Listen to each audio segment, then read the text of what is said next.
Minggu esuk atus mrepot kas tipis ning resepsimu nyakseni ijab kabul kowe ro bojomu statusku biyen pacar saiki tamu undangan kelangan kowe aku oleh ijol prasmana. Ya, berkata Linda. Ya,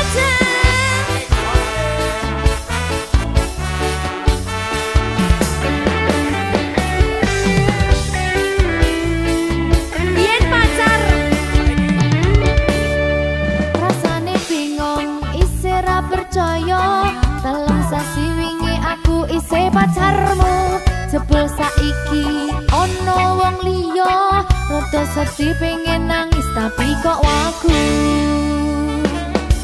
awale indah kini berantakan kabeh cerita mbok rampungi nganggo undangan aku gagah teko ning resepsinan kowe sesandingan tak tinggal nyanyi dangdutan.